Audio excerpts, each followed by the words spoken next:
त्यो सुकुम्बासीको पीडालाई बोल्ने कोही छ त? न कङ्ग्रेस बोल्यो, न एमाले बोल्यो, न के पनि नेकपा बोल्यो, न के अरे हाम्रो राप्रपा बोल्यो। नेपाली दाजुभाइ होइन सुकुम्बासी भने चाहिँ। र यो समस्यालाई समाधान कसरी गर्ने भन्ने बारेमा पनि उहाँसँग आइडिया छैन क्या। आजभन्दा 30-40 वर्ष पहिलादेखि मान्छेले चाहिँ नै होइन खाइ नखाइ लगानी लगाएको छ, घर बनाएको छ। त्यो देख्यौँ नि हामीले 3 तले 4 तले। मेरो आइडियामा हिँड्ने भने चाहिँ त्यो जग्गा चाहिँ सरकारी मूल्याङ्कनमा त्यो मान्छेलाई किनाउनुपर्छ क्या, जसले घर बनाइसकेको छ नि होइन।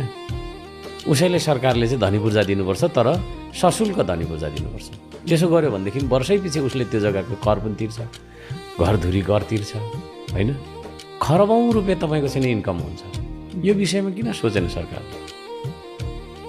जस्तै अब धरानकै कुरा गर्नुहुन्छ भनेदेखि तपाईँको धरानमा होइन, चितवनमा, विभिन्न ठाउँमा यति धेरै तपाईँको चाहिँ ऐलानी जग्गामा बस्ती छ।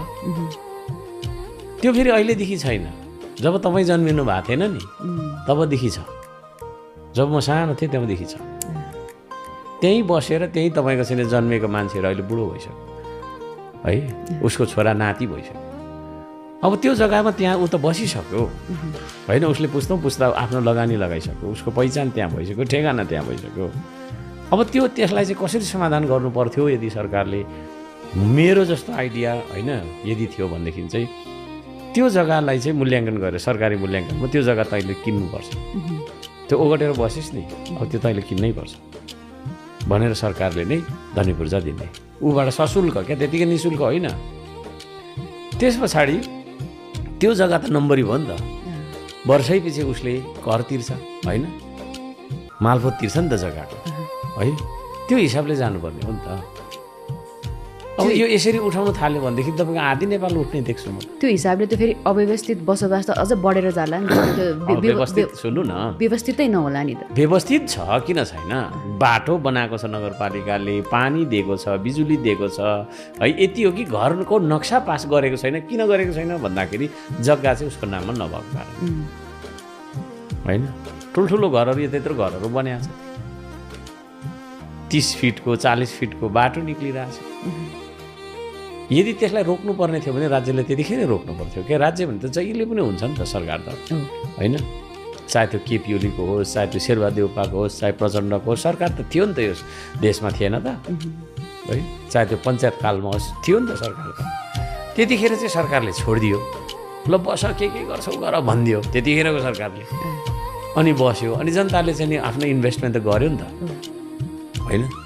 त्यही घरमा सानसानो नानीहरू जन्मे, त्यही नानीहरू तपाईँको कोही लाहुर लागे, कोही जागिर खाएर तपाईँ जागिरे भए, कोही बिजनेस गरेर चाहिँ होइन के अरे व्यापार बन्दमा लागिसकेपछि उसले पैसा कमायो। पैसा कमाइसकेपछि कहाँ लगानी गर्यो त भन्दाखेरि जहाँ उसको बाँसको टाटी भएको उसको बाउआमाको घर थियो त्यहीँ उसले घर थप्यो होइन। त्यसरी चाहिँ बसेको बस्तीहरू हो नि त। यसको उपाय चाहिँ मैले चाहिँ यदि म चाहिँ भइदिएको भए त्यति बराबरको जग्गा चाहिँ उनीहरूलाई किनाउँथेँ क्या। अब यो बाहिर बसिहाल्यो तिमीहरू, कहिलेदेखि बस्यो? 30 वर्ष पहिलादेखि, 25 वर्ष पहिलादेखि होइन।